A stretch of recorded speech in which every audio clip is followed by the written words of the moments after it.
Buenas noches, hermanos. Pueden sentarse.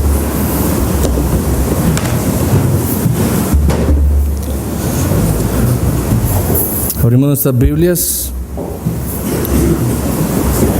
La epístola a los Efesios, capítulo 1.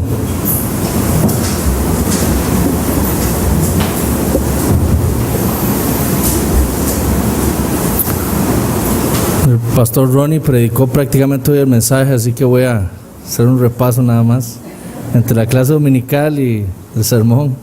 Entonces, todo está en la providencia del Dios que nos ama.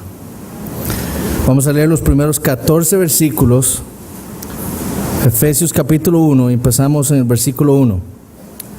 Pablo, apóstol de Jesucristo, por la voluntad de Dios, a los santos y fieles en Cristo Jesús que están en Éfeso. Gracia y paz a vosotros de Dios nuestro Padre y del Señor Jesucristo. Bendito sea el Dios y Padre de nuestro Señor Jesucristo, que nos bendijo con toda bendición espiritual en los lugares celestiales en Cristo, según nos escogió en Él antes de la fundación del mundo, para que fuésemos santos y sin mancha delante de Él, en amor, habiéndonos predestinado para ser adoptados hijos suyos por medio de Jesucristo, según el puro afecto de su voluntad, para alabanza de la gloria de su gracia, con la cual nos hizo aceptos en el amado, en quien tenemos redención por su sangre, el perdón de pecados según las riquezas de su gracia, que hizo sobreabundar para con nosotros en toda sabiduría e inteligencia, dándonos a conocer el misterio de su voluntad, según su beneplácito, el cual se había propuesto en sí mismo de reunir todas las cosas en Cristo, en la dispensación del cumplimiento de los tiempos, así las que están en los cielos como las que están en la tierra. En Él asimismo tuvimos herencia, habiendo sido predestinados conforme al propósito del que hace todas las cosas según el designio de su voluntad, a fin de que seamos para alabanza de su gloria, nosotros los que primeramente esperábamos en Cristo. En Él también vosotros, habiendo oído la palabra de verdad, el evangelio de vuestra salvación, y habiendo creído en Él, fuisteis sellados con el Espíritu Santo de la promesa, que es las arras de nuestra herencia, hasta la redención de la posesión adquirida para alabanza de su gloria. Oremos. Dios Padre, te damos gracias en esta noche por habernos reunido aquí para poder abrir tu palabra y estudiarla y meditar en ella, reconociendo que tu propósito es que tú seas glorificado. Te pedimos que nos auxilies por medio de tu Espíritu Santo, que por medio de Él, Señor Cristo, sea exaltado en esta noche por medio de la predicación de tu palabra, que por medio de Él, Señor, tú toques nuestros corazones, nos guíes a toda verdad, nos exhortes, nos cambies. Confiamos en ti, el Dios soberano y todopoderoso. Y te pedimos también, Señor, que tu Espíritu Santo obre en aquellos que están aquí, Señor, que no te conocen. Que por medio de tu palabra, Señor, tú, por medio de tu Espíritu Santo, produzcas fe y arrepentimiento en los corazones de estas personas, para gloria de tu gracia, Señor. Te damos gracias y te pedimos estas cosas en el nombre de Cristo Jesús. Amén.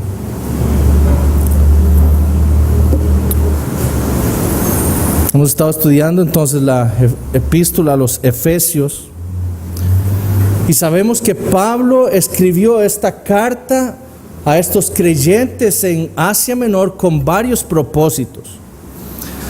Los tres más importantes era predicarles el evangelio. Recordemos que ese era prácticamente un punto importantísimo del ministerio de Pablo, no solo para los gentiles o los impíos, sino también para las iglesias que él había plantado, que conocía, era predicarles el evangelio. El otro propósito era también mostrar cuál era la identidad de estos creyentes en Cristo. Estos hombres habían sido salvos por Dios y su identidad ya no era la misma. Y el tercer propósito era también enseñarles con respecto a lo que representaba o representa la iglesia de Dios. Nosotros desde el primer versículo podemos ver y notar el ímpetu con el que escribe el apóstol. Sin perder tiempo, él va directo al grano. Él da primero su testimonio, se lo recuerda a estos hermanos que muchos de ellos le conocían y quizás muchos de ellos eran hijos espirituales de Pablo, pero él igualmente les recuerda su testimonio.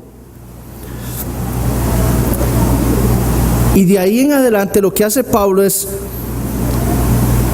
no para con un solo pensamiento y era bendecir al Dios que los había salvado, a Pablo y a los efesios. Pero debemos notar algo sumamente importante que corresponde a lo que vimos la semana pasada. Pablo en el versículo 1, él dice: Pablo, apóstol de Jesucristo por la voluntad de Dios. Y vamos a repetir esto que ya hemos dicho porque es sumamente importante. No fue Pablo quien se hizo apóstol de Jesucristo. Nosotros vimos a lo largo del Nuevo Testamento, principalmente en el libro de los Hechos, que Pablo lo que estaba buscando era erradicar el nombre de Jesucristo de la faz de la tierra y matar a todos aquellos que proclamaban su nombre. Ese era el fin de Pablo, eso era lo que Pablo estaba haciendo. Pero por la voluntad del Padre, Él lo salvó. Pablo era el enemigo de Cristo, el enemigo del cristianismo, pero por la voluntad de Dios, Pablo fue convertido al cristianismo y fue hecho un apóstol de Jesucristo. Ahora, eso es importante. Es importante que nosotros conozcamos qué fue lo que ocurrió en la vida de Pablo, porque eso va a reflejar lo que Dios hace en la vida de cada uno de nosotros. Pero lo importante y lo que quiero que noten aquí es esa frase que Pablo dice: apóstol de Jesucristo. ¿Por qué? Porque Pablo no solo quiere que nosotros entendamos que él fue comisionado por el Señor Jesús a una misión para con los gentiles. Pablo ciertamente fue comisionado y fue un mensajero de Cristo, fue un enviado de Jesucristo a los gentiles. Pero cuando Pablo dice apóstol de Jesucristo, Pablo está diciendo: yo les escribo a ustedes con autoridad. Pablo está afirmando que lo que él les está escribiendo es palabra de Dios.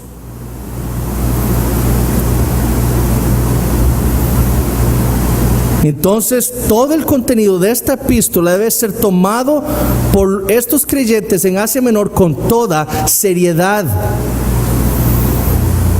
Esto no eran meras conjeturas, no eran opiniones de Pablo, no era Pablo hablando en su sabiduría humana. Pablo, al afirmar que él es apóstol de Jesucristo, cuando escribe esta carta, lo que está diciendo es: esto que les estoy escribiendo viene de parte del Señor. Podemos ver la importancia de tal afirmación. Nosotros aquí esta noche debemos someternos a lo que Pablo escribió en estos versículos a estos creyentes en Asia Menor. Porque Pablo lo hizo siendo inspirado por el Espíritu Santo. Fue el Espíritu Santo quien usó a Pablo para escribir palabra por palabra lo que Dios habló y lo que Dios quería decirles y transmitirles a estos creyentes en Asia Menor. Y es lo que Dios quiere que nosotros entendamos también aquí, hoy. Eso nos incluye a nosotros. Entonces, con seriedad y especialmente con mucha humildad, nosotros debemos aceptar todas las cosas, todas las doctrinas que Pablo escribió a los Efesios. ¿Cuál es el problema de muchos creyentes? Que cuando encontramos algo difícil en las Escrituras, algo que no queremos aceptar, lo que hacemos es obviar eso, obviar la enseñanza o darle vueltas y vueltas al texto para que diga lo que no dice, para yo no sentirme tan mal. Y entonces estamos negando lo que el Señor Dios ha hablado tan claramente como nos lo habla aquí en este primer capítulo. Alguien puede decir, por ejemplo, lo que hablamos la semana pasada, eso de la elección no es como usted dice. No es que Dios escoge a un hombre de entre el mundo para salvarlo. No es así. Es Dios que elige a aquellos que Él ha visto en el pasado o en el futuro que van a creer en Él. A esos son los que Dios elige. Eso de la elección no puede ser un acto divino. Yo soy libre. Yo tengo la capacidad de escoger. Y en parte tienen razón. Ese es el razonamiento de muchos creyentes. Pero ¿qué dice Pablo a los Efesios? Recordemos lo que vimos la semana pasada. Pablo le dice a ellos: ustedes conocen bien mi testimonio. Yo no fui quien elegí a Cristo. Fue por la voluntad del Padre que Él me escogió a mí desde antes de la fundación del mundo para hacerme apóstol de Jesucristo. Yo no hice nada.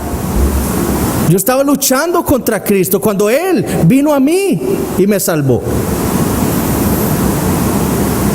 Yo era su enemigo, pero yo fui instrumento escogido por Él. Y entonces con ese testimonio Él le escribe también a los Efesios y les dice básicamente lo mismo. Ustedes también fueron escogidos desde antes de la fundación del mundo para ser santos y sin mancha delante de Dios. Dios no los escogió a ustedes, Efesios, porque eran muy santos. Ustedes eran idólatras, adoraban a Diana, fornicarios, adúlteros, mentirosos, codiciosos. Pero Dios los eligió a ustedes para salvarlos. Dios los escogió a ustedes no porque eran santos y porque no tenían mancha, sino siendo impuros, rebeldes, muertos, criminales.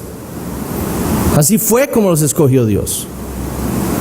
Dios no vio nada bueno en estas personas ni en ninguno de nosotros para escogernos, sino que a pesar de lo que nosotros éramos, Él nos escogió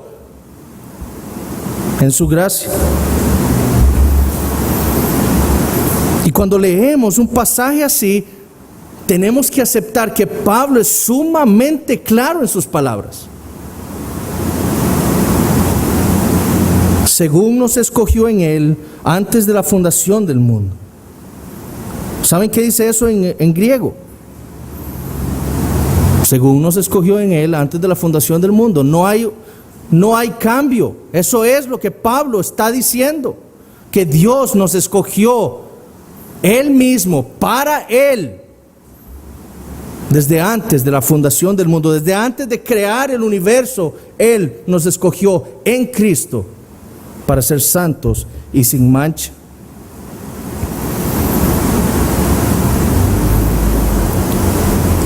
Y esa es la afirmación del Nuevo Testamento también. Vayamos un momento a la primera epístola de Pedro.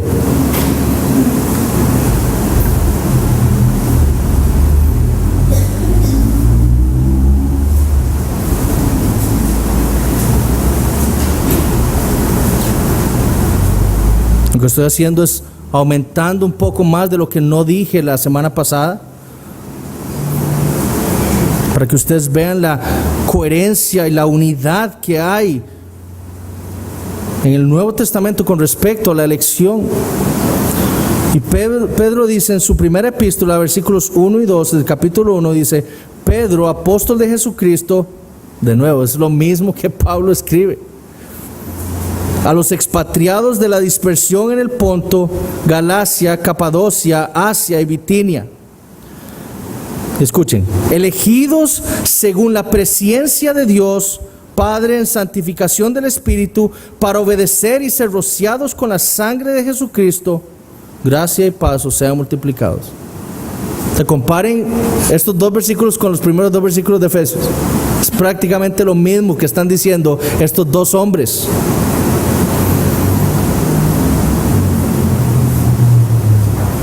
¿Qué fue lo que dijo Pedro aquí? Bueno, que Dios escogió a estos creyentes en Asia, Capadocia, Bitinia, Galacia, Ponto.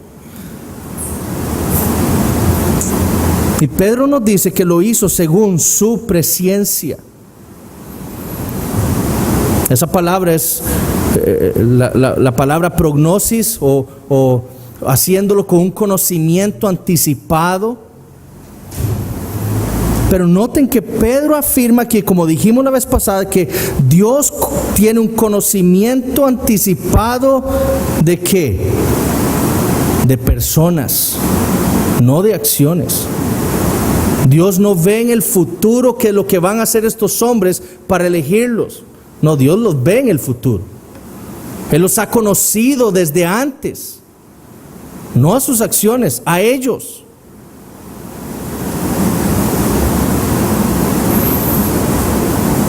Ahora vayamos un momento a Romanos 8.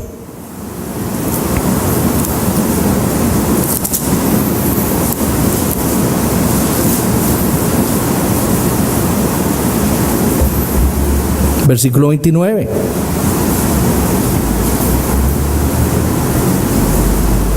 Porque a los que antes conoció, de nuevo, ese es un término relacionado con esa presciencia que vimos en Primera de Pedro. El término aquí es proginosco, o conocer desde antes. A los que antes conoció, también los predestinó. Y de nuevo, Dios aquí nos está diciendo, Pablo nos dice que Dios conoció a hombres, no a sus acciones. Entonces es un error pensar que Dios vio en el futuro algo que nosotros los hombres pudiéramos haber hecho para que eso fuera el motivo por el que Él nos escogió. Los que creen así es porque realmente no conocen cuál es la condición espiritual de los hombres antes de ser convertidos. No quiero alejarme mucho del texto, pero es importante aclarar que tanto Pedro como Pablo afirman exactamente lo mismo, que el propósito de Dios al elegir a una persona es, Pablo dice, para hacernos santos y sin mancha. Y Pedro dice, para obedecer y ser rociados con la sangre de Jesucristo. Limpiados. Los dos afirman lo mismo. Ese es el propósito de Dios. Entonces mienten aquellos que dicen que porque nosotros creemos en la elección, entonces ya es como creer que entonces yo puedo vivir la vida como yo quiera porque ya soy elegido. Ya, ¿qué me va a separar de la elección de Dios? Pero Dios tiene un propósito cuando elige hombres, y es hacerlos santos y sin mancha para que obedezcan.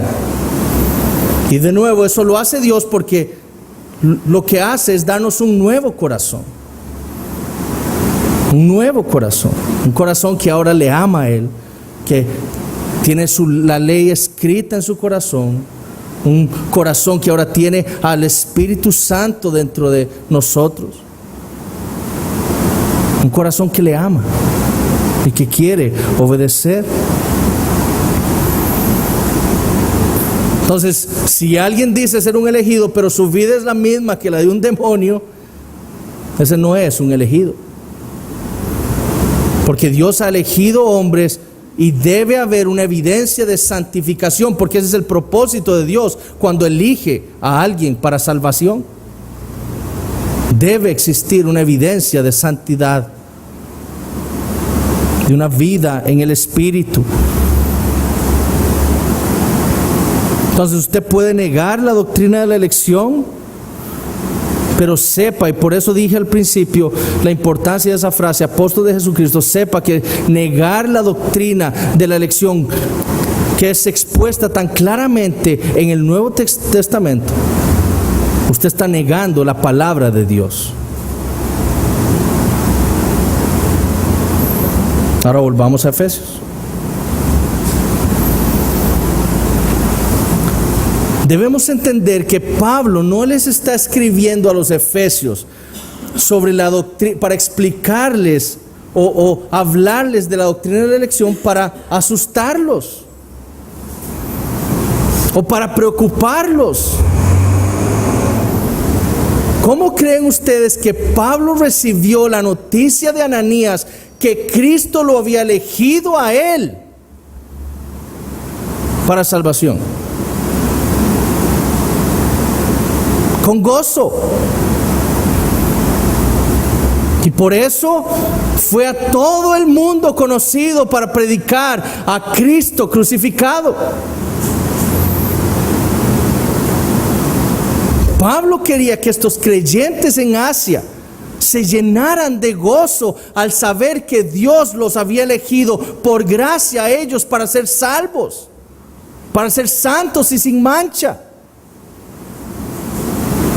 Cuando Dios nos salva y abre nuestros ojos espirituales, nos da vida espiritual y vemos quiénes éramos nosotros, saber que fuimos elegidos por Dios para ser santos y sin mancha nos debe llenar de gozo. Porque nos damos cuenta por medio de esa obra de Dios en los corazones nuestros para dónde íbamos nosotros. Y saber que Dios en su misericordia, sin tener que hacer nada por nosotros, nos ha elegido para salvarnos, eso debe llenarnos de gozo. Y ese era el motivo de Pablo, el explicarles cómo es que ellos llegaron a la fe. Que estos creyentes se llenaran de gozo al saber lo que Dios había hecho por ellos en Cristo Jesús. Que los había elegido. Pablo no quiere que ellos se cuestionen y que digan, es que yo soy libre, ¿cómo va a ser? Pues no puedo hacer. No, estos hombres probablemente aceptaron esta realidad con mucho gozo. Nuestro problema hoy es que el humanismo que abunda en nuestras iglesias, el relativismo, etcétera, nos ha hecho creer que somos algo que no somos.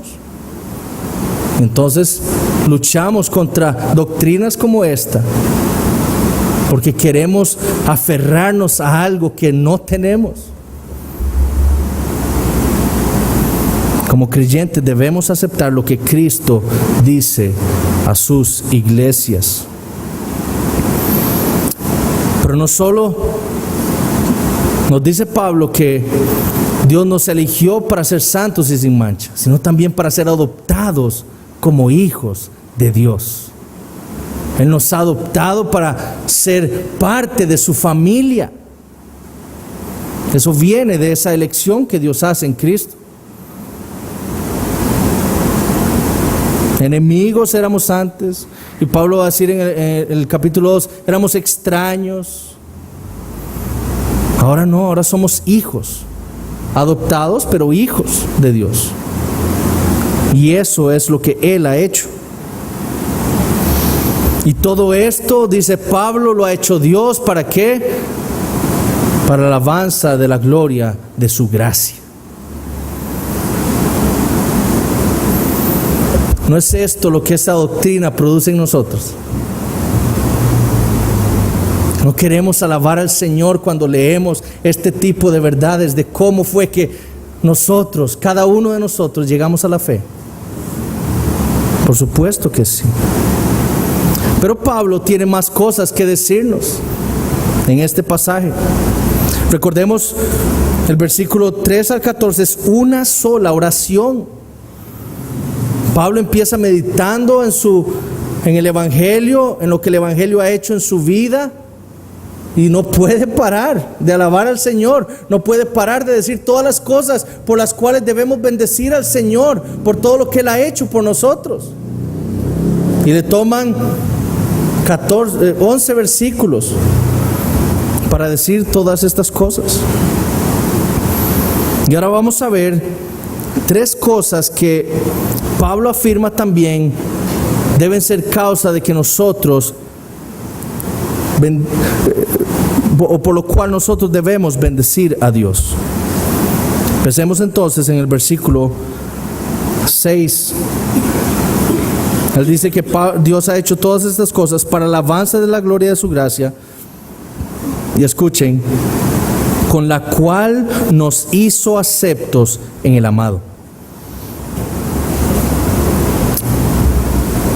Pablo afirma que es por la gracia de Dios que nosotros, o que Él nos hizo aceptos.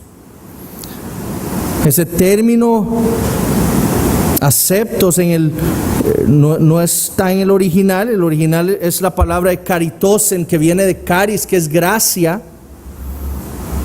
Entonces, más literalmente podríamos decir que es para alabanza de la gloria de su gracia, la cual nos ha regalado en el amado. O como lo traduce la Biblia de las Américas, que es una versión más literal que la Reina Valera 1960. Escuchen cómo lo traduce la Biblia de las Américas. Para alabanza de la gloria de su gracia, que gratuitamente ha impartido sobre nosotros en el amado. Entonces, todas estas cosas, la elección, la adopción, es algo que Dios ha dado gratuitamente por su gracia a nosotros. Nosotros no hemos merecido nada de esto. Es gratis, es un regalo para nosotros. Pero es un regalo en el amado, en Cristo. Es en Él que vienen todas estas cosas. No es fuera de Cristo, es en Cristo. Y la gracia de Dios es gracia precisamente porque es eso, es un regalo. Nadie puede demandarle a Dios que le dé gracia, porque si no, no sería gracia, sería una deuda de parte de Dios para con nosotros. Y Dios no le debe nada a ninguno de nosotros. Somos nosotros los que le debemos a Dios. Entonces ningún hombre puede demandarle a Dios nada, ni siquiera su gracia. Si yo llego a mi trabajo con un lapicero muy fino y se lo regalo a mi secretaria, o sea, nadie tiene el derecho de venir y decirme, hey, yo quiero uno, deme uno. Porque es un regalo. Si yo le debiera dar un lapicero a todo el mundo, entonces no es un regalo, es un deber que yo tengo que hacer. Pero muchos ven la elección y la adopción como algo que Dios le debe a los hombres. Y entonces por eso, como dijimos hace unas semanas, ven como a Dios, que creer en la elección es hacer a Dios injusto. Pero es que Dios no le debe nada a nadie. Nosotros le debemos a Dios porque hemos pecado contra Él. Entonces Dios derrama su gracia sobre aquellos que Él quiere de acuerdo a su voluntad, y nadie puede exigirle a Él nada. Y noten de nuevo, Pablo dice que esa gracia viene a nosotros gratuitamente en el amado, en Cristo. Y de nuevo Pablo vuelve a enfatizar esa doctrina de la unión con Cristo, que es tan importante para nosotros como creyentes, porque es en Él en que nosotros recibimos todas esas bendiciones. Dios nos imparte todo esto que vemos en el capítulo 1, porque Él nos ve unidos a su Hijo. Solo por eso. Es porque estamos en Cristo que Dios entonces derrama su gracia sobre nosotros. Aparte de Cristo, Solo hay ira. En Cristo hay gracia, salvación y todas las bendiciones de Dios para su pueblo. Pero fuera de Él estamos perdidos. Entonces, no solo obtenemos salvación, santidad, adopción, todo esto gratuitamente, sino que también Dios nos escogió en Cristo y derramó su gracia sobre nosotros para otorgarnos redención, que es lo que vamos a ver hoy, redención, perdón de pecados y conocimiento. Y eso es lo que vemos en los versículos 7 al 10, y es lo que vamos a ver ahora. Entonces, Dios por su gracia nos regala redención. Versículo 7. En quien, ahí está hablando de Cristo, en quien tenemos redención por su sangre. Esta doctrina de la redención que vamos a ver hoy es una doctrina amadísima, o por decirlo así, no sé si eso es una palabra que exista, se la acabo de inventar, por los cristianos. Los cristianos apreciamos la doctrina de la redención. Nosotros somos cristianos precisamente porque fuimos redimidos. Y ese término, como vemos en el Nuevo Testamento, es una clara enseñanza paulina. Pablo amaba esa doctrina de la redención. Estaba leyendo a un teólogo del siglo XIX que se llamaba B.B. Warfield, y él escribió lo siguiente en un tratado suyo sobre la persona y la obra de Cristo. Y él dijo: de los títulos de Cristo no hay ninguno más precioso para los corazones de los cristianos que Redentor, porque ese es el nombre específico del Cristo de la cruz. Cuando lo pronunciamos, la cruz es exhibida delante de nuestros ojos y nuestros corazones se llenan con un amoroso recuerdo de que Cristo no solo nos dio la salvación, sino que pagó un gran precio por ella. ¿Qué es entonces la redención? En el Nuevo Testamento existen o se usan tres términos que en nuestra versión son traducidas como redención o redimir. Hay dos que son muy parecidas entre sí y una que es la que tenemos nosotros en el versículo 7, que es muy diferente. Pero todas tratan con algo específico de la obra de Cristo a favor de su pueblo. Yo les voy a decir los términos, no importa que ustedes lo sepan, lo importante es que entiendan lo que esos términos significan. Eso es lo importante. El primer término es el término agorazo o agorazo. Ese término viene del griego ágora, o del sustantivo griego ágora. Para los que no saben, el ágora griega era, en esos tiempos, era como el mercado. Cuando yo decía voy a ir al ágora, entonces la gente entendía que yo iba a ir al mercado a comprar algo. Agorazo entonces significa comprar en el mercado algo por precio. Eso es lo que el término en el original significa. Y eso es sumamente importante. Porque cuando los escritores del Nuevo Testamento lo usan, lo que quieren enfatizar es el precio que Cristo tuvo que pagar para nuestra salvación. Y ese precio, nos dice aquí Pablo y nos dice el Nuevo Testamento, fue su sangre. O con su sangre Él pagó el precio. Cristo fue al mercado donde estábamos nosotros, ahí esclavos al pecado, y nos compró con su sangre. Eso es lo que el término quiere decir. Ahora vayamos a algunos pasajes del Nuevo Testamento donde emplean esta palabra agorazo. 1 Corintios 6:20. De nuevo, el hermano Ronnie lo vio hoy en la mañana. 1 Corintios 6:20.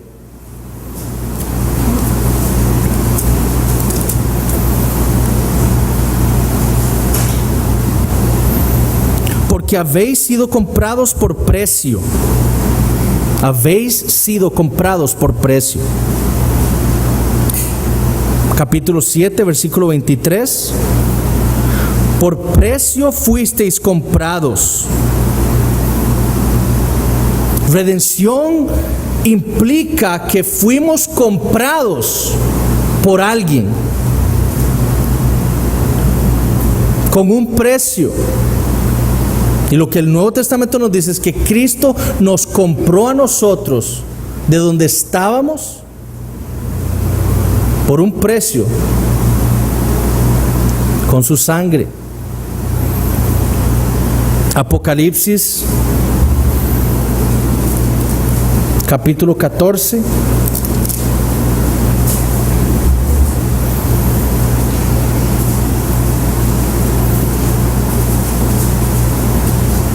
Versículos 3 y 4. Y cantaban un cántico nuevo delante del trono y delante de los 4 seres vivientes y de los ancianos. Y nadie podía aprender el cántico sino aquellos 144,000 que fueron redimidos o que fueron comprados por precio de entre los de la tierra. Estos son los que no se contaminaron con mujeres, pues son vírgenes. Estos son los que siguen al Cordero por donde quiera que va. Estos fueron redimidos o fueron comprados por precio de entre los hombres como primicias para Dios y para el Cordero. Entonces, de nuevo, vemos que nosotros fuimos comprados por precio por Cristo. Ahora, nosotros estudiamos el libro de Ruth hace unos meses. Y sabemos entonces que en el Antiguo Testamento esa idea de redención estaba ligada con el pago de un precio. Si yo quería redimir una tierra, tenía que pagar por ella. Si yo quería redimir o comprar de vuelta a un familiar que se dio en esclavitud por falta de dinero, yo tenía que pagar el precio que se debía por esa persona, etcétera. Entonces, en la antigüedad, esa idea de redención incluía el pago de un precio para libertar a esa persona o para traer a esa persona fuera de donde estaba. Y el Nuevo Testamento declara que ese precio por nuestra redención fue la sangre de Cristo. El segundo término que está relacionado con este es el término exagorazo. Ex es como fuera o extraer, ¿verdad? Y lo que significa es comprar por precio para sacar algo del mercado. ¿Ok? Y la idea es que lo que fue comprado nunca más volvería a donde estaba primeramente. Y ese término tiene que ver con la naturaleza eficaz y permanente de la redención de Cristo por su pueblo. Nunca más, habiendo sido comprados con la sangre de Cristo, nunca más volveremos a estar donde estábamos antes. Eso es lo que ese término significa. Nunca más volveremos a estar esclavizados del pecado, porque ya Cristo nos redimió, ya Cristo nos compró y nos sacó fuera de esa esclavitud. Gálatas 3:13.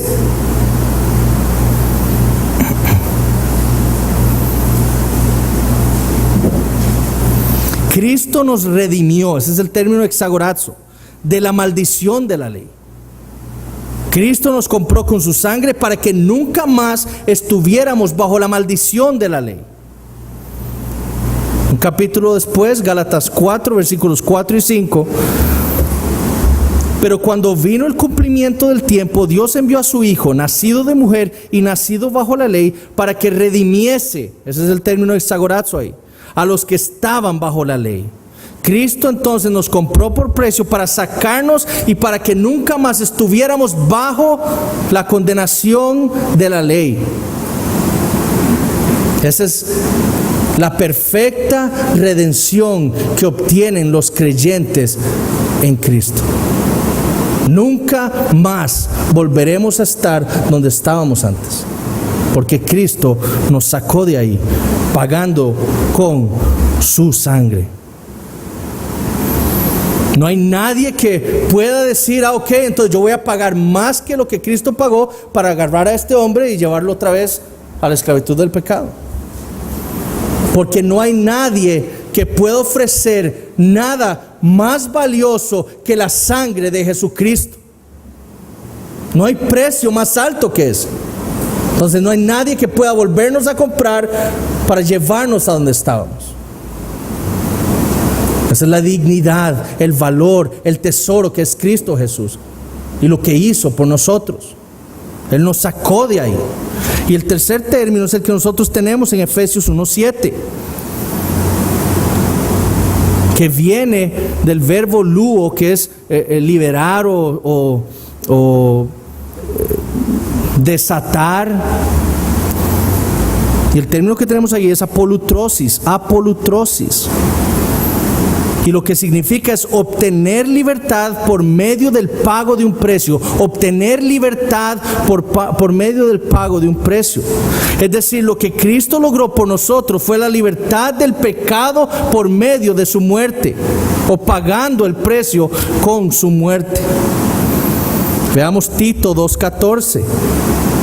Tito 2:14.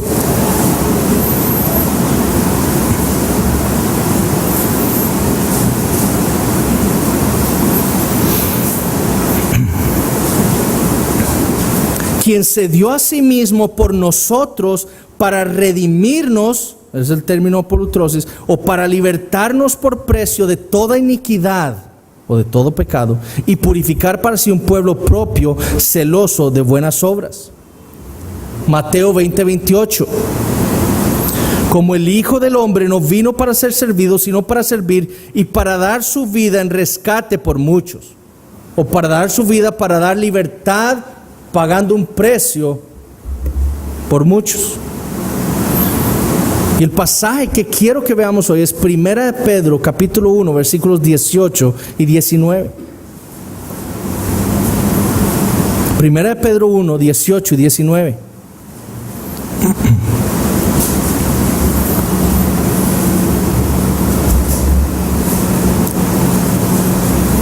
Escuchen, sabiendo que fuisteis rescatados, ese es el término de apolutrosis, o sabiendo que fuisteis libertados por precio de vuestra vana manera de vivir, la cual recibisteis de vuestros padres, no con cosas corruptibles como oro o plata.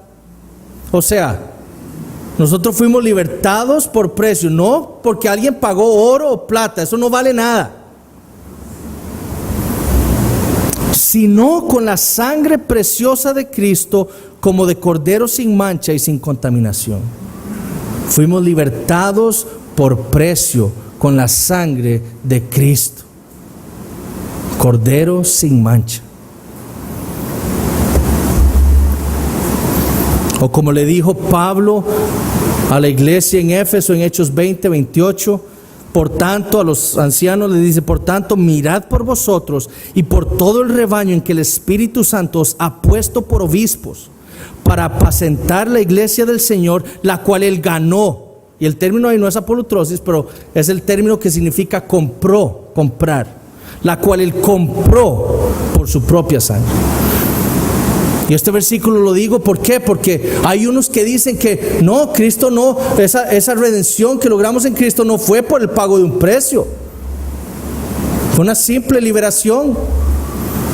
Pero el Nuevo Testamento de nuevo es muy claro de que nuestra libertad, nuestra redención costó la vida de Cristo. Él la compró con su sangre.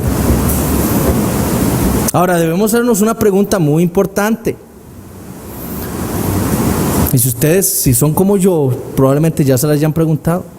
¿A quién le pagó Cristo el precio de nuestra redención? Por mucho tiempo los padres de la iglesia medieval, la iglesia primitiva, hombres como Ireneo, Clemente de Alejandría, Orígenes, inclusive Agustín, afirmaron que Cristo le pagó este precio por nuestra redención a Satanás. Y entonces Satanás, que nos tenía cautivos, entonces él liberó a los elegidos de Dios. Sin embargo, siempre hubo hombres como Atanasio y hombres como Ambrosio en el siglo IV y V de nuestra era, que formularon algo totalmente diferente, partiendo de lo que decían las Escrituras. Y luego Anselmo en el siglo XI es quien perfecciona y clarifica aún más esta doctrina. Y entonces ahora, bíblicamente sabemos que el pago que Cristo pagó por nuestra redención lo pagó a Dios el Padre. ¿Por qué? Les hago la siguiente pregunta: ¿quién fue el ofendido por nuestros pecados? ¿Dios o Satanás? Dios. Anselmo escribió lo siguiente en su obra Cur Deus Homo: así como Dios no le debía nada al diablo sino castigo, lo que sea que se le haya demandado al hombre, él se lo debía a Dios y no al diablo. El hombre le debe a Dios, por lo tanto el pago de su redención debe ir a Dios, a quien hemos nosotros ofendido con nuestros pecados. Porque es por ellos que nosotros estamos bajo su ira y su condenación. Entonces, si a Dios fue a quien ofendimos, si contra Él nos rebelamos, si fue a Él a quien irrespetamos, entonces nuestro pago debe ser para con Dios. Sin embargo, como nosotros no podemos pagarle a Dios, porque somos indignos, somos criaturas, somos finitos, somos rebeldes, y como nuestra ofensa fue infinitamente grave y nosotros no tenemos con qué pagar esa deuda, entonces es Dios quien tiene que proveer nuestro rescate. Y es por eso que Cristo fue necesario para salvarnos. Lo maravilloso del pensamiento de Anselmo es que nos clarifica que Cristo, o nos clarifica la razón por la que Cristo tuvo que encarnarse. Y esa es la pregunta que él se hace. Cur Deus Homo se llama la obra. ¿Por qué Dios se hizo hombre? Y a lo largo de su obra lo que hace es decirnos y afirmarnos por qué fue Cristo necesario y por qué Él tuvo que venir, encarnarse, vivir una vida perfecta de obediencia y morir en la cruz para rescatarnos. Cristo se encarnó porque era lo necesario y requerido para nuestra salvación. Después podemos seguir hablando de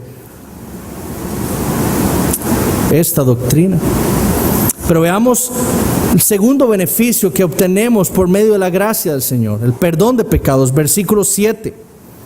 En quien tenemos redención por su sangre, el perdón de pecados según las riquezas de su gracia.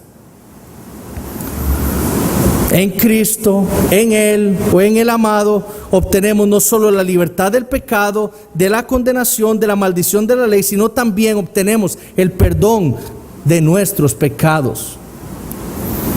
Ahora la pregunta que surge aquí es, bueno, ¿por qué Dios no puede perdonarnos así nomás? O sea, si a mí alguien me ofende, y yo puedo decir, bueno, ya lo perdono y ya. Yo no le voy a exigir nada, págueme aquí para perdonarlo. Yo no hago eso, pero ¿por qué Dios no puede perdonar así nomás? Bueno, la primera respuesta es: nosotros no somos Dios. Nosotros somos criaturas finitas, destituidos de toda gloria y honra, destituidos de toda santidad. Segundo, Dios es infinitamente santo. Y por lo tanto Él debe actuar en contra de todo aquello que se oponga a su santidad y que la manche y que la ofenda y que se rebele contra ella. Dios debe castigar el pecado, la transgresión de la ley, porque Él es santo. En Deuteronomio 7, versículos 9 y 10 dice: conoce pues que Jehová tu Dios es Dios, Dios fiel, que guarda el pacto y la misericordia de los que le aman y guardan sus mandamientos hasta 1000 generaciones, y que da el pago en persona al que le aborrece, destruyéndolo, y no se demora con el que le odia, en persona le dará el pago. ¿Por qué Dios no puede perdonarlos así nomás? A estos que le aborrecen y que le odian. Para que pueda haber perdón de pecados de parte de Dios, su justicia debe ser satisfecha. En términos judiciales, cuando, espero no equivocarme, aquí hay varios abogados, pero cuando un criminal entra a un juicio por algún crimen que haya hecho, si el juez es bueno, él debe hacer justicia y condenar al criminal. Y entonces el criminal es condenado a pagar una condena de 5 años. Y una vez que cumpla esos 5 años, entonces ya es perdonado. Ya no tiene que seguir más ahí, ya cumplió el pago por esos pecados, por ese crimen. Y entonces ya sale libre. El problema del hombre es que nuestra ofensa contra Dios es infinitamente grave.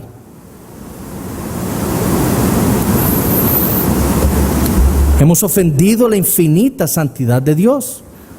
Entonces, Dios, al ser un juez justo, lo que tiene que hacer es condenarnos a una vida eterna en el infierno para pagar el pecado tan grave que cometimos en su contra, porque ofendimos su infinita santidad. Entonces requiere una eternidad en el infierno. Entonces, si Dios nos castiga y nos envía al infierno, entonces nunca habría perdón de pecados. Nunca terminaría nuestro pago por nuestras ofensas. La condena no tendría fin. Entonces, de nuevo, es por ello que Cristo era necesario para rescatarnos y para darnos perdón de pecados. Y aquí vamos a ver una palabra que está ligada con este perdón de pecados, y la palabra propiciación. Esa palabra propiciación ya la habíamos visto antes en otros sermones. Significa aplacar la ira de Dios, aplacar la ira de Dios, quitar la ira de Dios, remover la ira de Dios. Y la Biblia dice en el Salmo 7:11 que Dios está airado contra el impío todos los días. Esa es la actitud de Dios contra el pecador. Él está enojado. ¿Por qué? Porque Él es santo, Él es el Rey del universo, y esta criatura, este rebelde, se ha dedicado a violar su ley, a actuar en contra de su santidad todos los días. Eso enoja a Dios, a un Dios santo. Y por lo tanto, esa ira de Dios contra el pecador debe ser aplacada si va a haber perdón. Debe quitarse de ahí. Y esto es lo que tanto el Antiguo Testamento como el Nuevo Testamento dicen que Cristo hizo por nosotros. Fue Él quien quitó y removió esa ira de Dios que estaba puesta sobre nosotros. Ahora, ¿cómo lo hizo? ¿Cómo fue que Dios aplacó su ira contra Adán y Eva? Cuando mató al animal para vestirlos a ellos. ¿Cómo fue que Cristo aplacó su ira contra el pecado tan grave de David? Por medio de los sacrificios levíticos. La ira de Dios en contra de Adán, en contra de Eva, en contra de David, en contra de Pablo, en contra de los efesios, en contra de todos nosotros, fue aplacada por medio de la muerte de Jesucristo. Esto fue lo que afirmó Pablo en su carta a los romanos, es lo que el autor de la epístola a los hebreos declara. Y solo para que vean, Romanos 3, versículos 21 al 26. Pero ahora, aparte de la ley, la justicia de Dios ha sido manifestada, atestiguada por la ley y los profetas, es decir, la justicia de Dios por medio de la fe en Jesucristo para todos los que creen, porque no hay distinción, por cuanto todos pecaron y no alcanzaron la gloria de Dios, siendo justificados gratuitamente por su gracia, por medio de la redención que es en Cristo Jesús, a quien Dios exhibió públicamente como propiciación por su sangre a través de la fe, como demostración de su justicia, porque en su tolerancia Dios pasó por alto los pecados cometidos anteriormente, para demostrar en este tiempo su justicia, a fin de que Él sea justo y sea el que justifica al que tiene fe en Jesús. Dios entonces envió a su Hijo. Él se encarnó. Dios el Padre cargó sobre Él los pecados de su pueblo. Mató a Cristo y derramó sobre Él toda su ira. La ira que estaba puesta sobre cada uno de nosotros por nuestros pecados. Y hizo todo esto para aplacar su ira, para demostrar que Él es justo y que paga todos los pecados en su contra.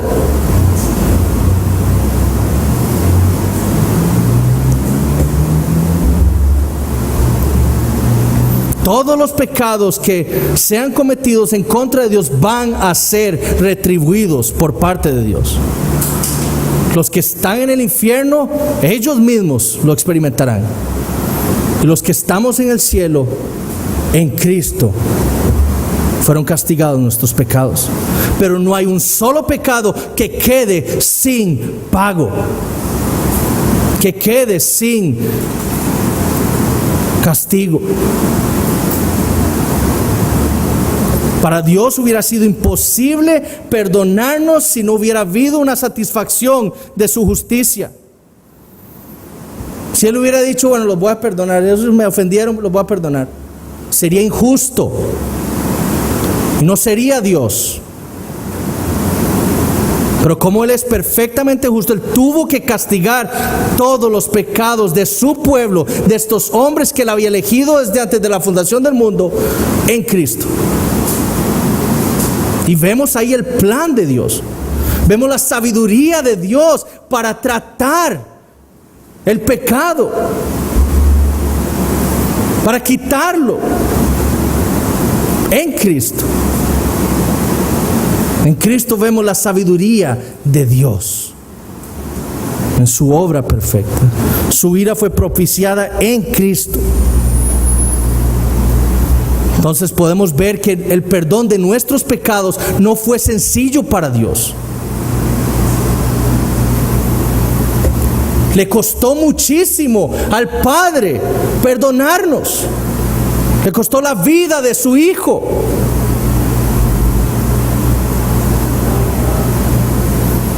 Fue Él quien experimentó la ira de su Padre, que estaba reservada para nosotros, los que creemos en Él, con el fin de redimirnos y perdonar nuestros pecados. Y esta redención y este perdón llegaron a nosotros por gracia. Versículos 7 y 8. El perdón de pecados según las riquezas de su gracia, que hizo sobreabundar para con nosotros en toda sabiduría e inteligencia. Según las riquezas de su gracia, que hizo sobreabundar para con nosotros. No fue que Dios agarró de su monedero así un poquito de gracia y se lo doy a ellos. No, de acuerdo con sus riquezas hizo todas estas cosas.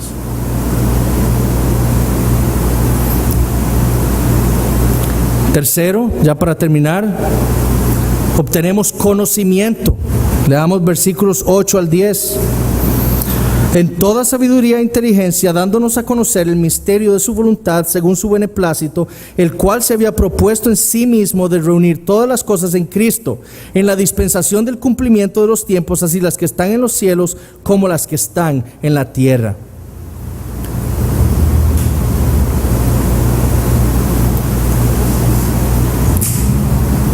Fue por gracia que Dios nos reveló a nosotros su plan de redención.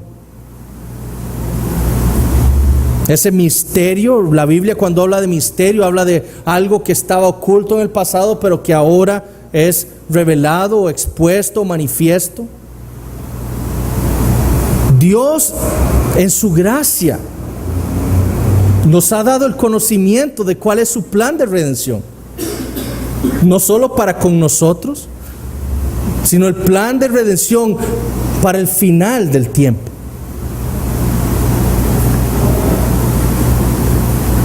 Pablo desea llevar nuestra atención de nuestra salvación individual al plan completo de salvación divino al final del tiempo. Y esto Dios lo hace por gracia. Dios no nos debe revelar nada, pero en su gracia lo hace.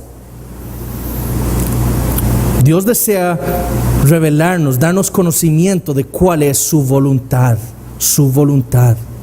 para que le alabemos, para que podamos decir bendito sea el Padre de nuestro Señor Jesucristo. Y ese plan, esa voluntad de Dios es reunir todas las cosas en Cristo en la dispensación del cumplimiento de los tiempos, así las que están en los cielos como las que están en la tierra. Dios el Padre en su gracia nos ha dado el conocimiento de su voluntad, que al final de los tiempos Él pretende dar en administración o reunir todas las cosas bajo una sola cabeza,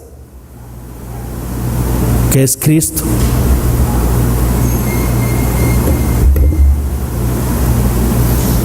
El punto de toda la historia de la redención es llevar todas las cosas bajo el señorío de Cristo. El énfasis de Pablo aquí es: Cristo es el Señor por sobre todas las cosas. De nuevo, el texto que el hermano Ronnie tocó en la mañana, Filipenses 2, versículos 9 y 11. Por lo cual Dios también le exaltó hasta lo sumo y le dio un nombre que es sobre todo nombre, para que en el nombre de Jesús se doble toda rodilla de los que están en los cielos y en la tierra y debajo de la tierra, y toda lengua confiese que Jesucristo es el Señor, para gloria de Dios el Padre. El propósito de Dios es glorificarse a sí mismo en todas las cosas que hace.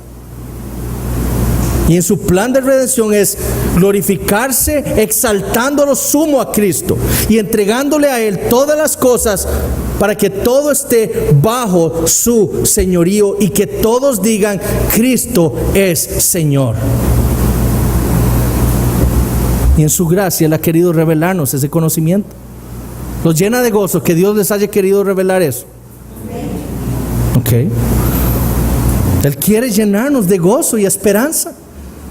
Para un creyente saber que ese es el plan de Dios, entregarle todas las cosas a Cristo, eso nos llena de gozo y de esperanza. Cuando estamos sufriendo, cuando estamos siendo maltratados, no nos llena de esperanza saber que algún día todo va a estar bien, porque Cristo va a gobernar todas las cosas. Por supuesto que sí. Ese es el plan de Dios. Ya para terminar, siempre me extiendo mucho. ¿Qué produce en nosotros saber cómo fue que realmente fuimos salvos? ¿Qué produce en nosotros? Saber que la salvación es una obra de Dios de principio a fin, ¿nos incomoda o nos enoja? ¿Recibimos estas verdades con humildad, regocijándonos en el Señor?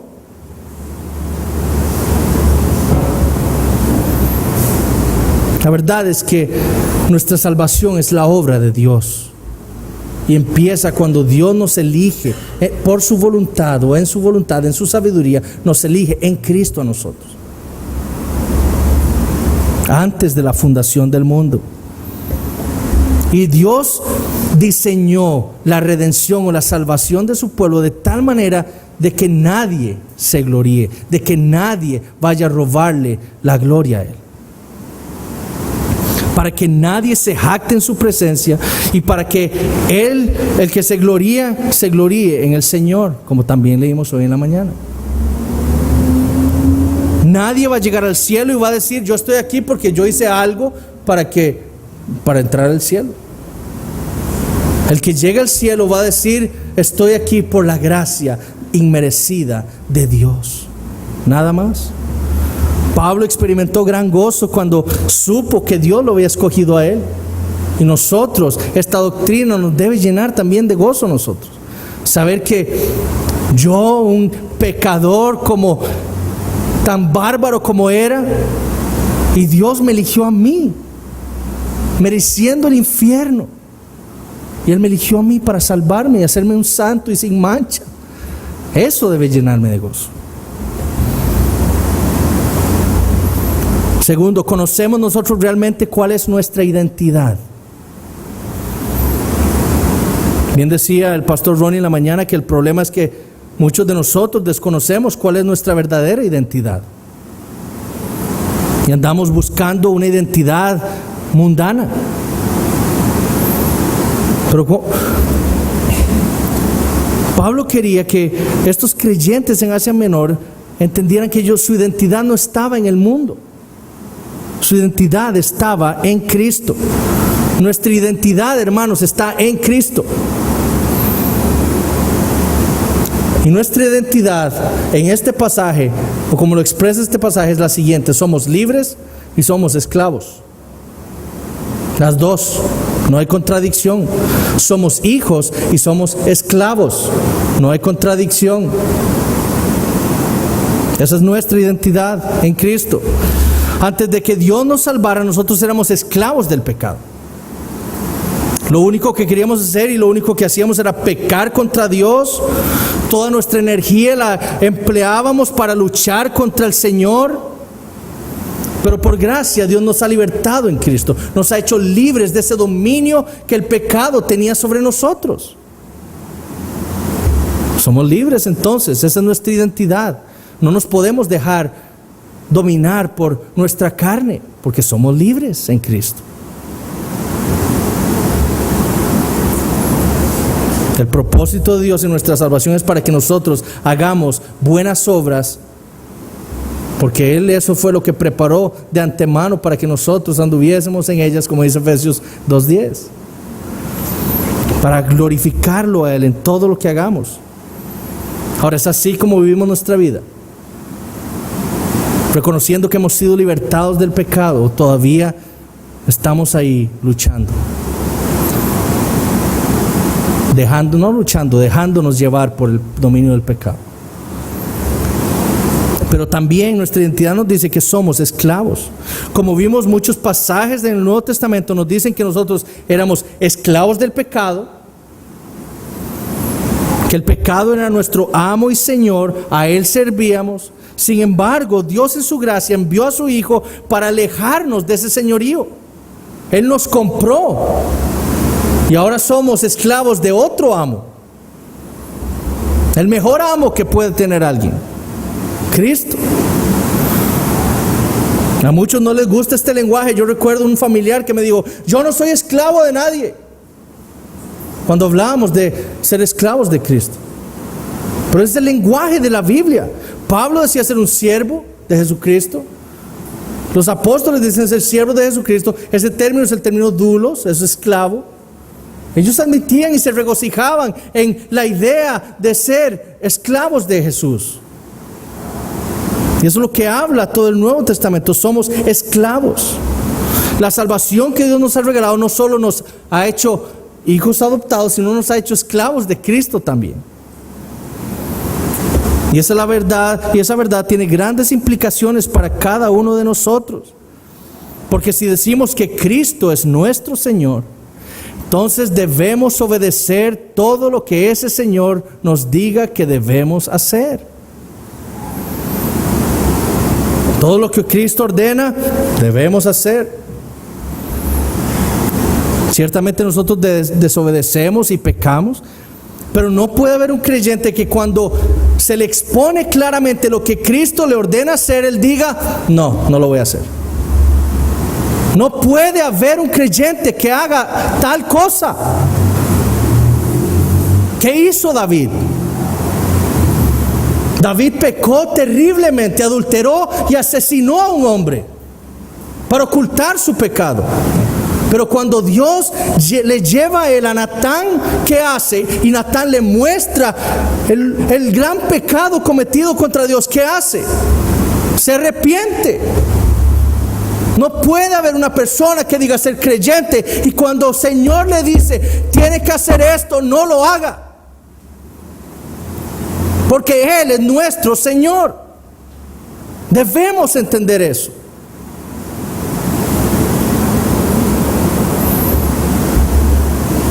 ¿Qué parte de nuestra vida le estamos diciendo no al Señor? Eso va a hablar mucho de quiénes somos. Por ejemplo, hablemos del día domingo. El Señor dice, no dejéis de congregaros. ¿Cuántos de nosotros decimos, voy a ir a jugar fútbol, me voy a quedar en mi casa hoy? El Señor ha dicho. No es obedecer por obedecer, es obedecer porque hay un corazón nuevo que le ama y que entiende que Él nos ha comprado de un terrible lugar. Nos ha salvado. Es por eso que le obedecemos. No es decir, bueno, voy a ir porque tengo que ir. No, esa no es la actitud correcta. Es obedecer por amor, reconociendo lo que el Evangelio nos muestra que Él hizo por nosotros. Oremos. Padre, te damos gracias por tu palabra, por tu verdad. Te damos gracias, Señor, por todas las bendiciones que tú nos has dado. ¿Qué merecíamos nosotros sino el infierno, Señor? Pero en tu gracia y tu misericordia nos has salvado. Nos has dado redención, perdón de pecados. Y en tu gracia, Señor, nos das conocimiento de cuál es tu voluntad para todas las cosas. Te damos gracias por tu Hijo Jesucristo, a quien glorificamos, a quien exaltamos en esta noche, Señor. Que por medio de tu Espíritu Santo, Señor, vivamos una vida de acuerdo con el Evangelio que tú nos has predicado en tu palabra. Gracias, Señor.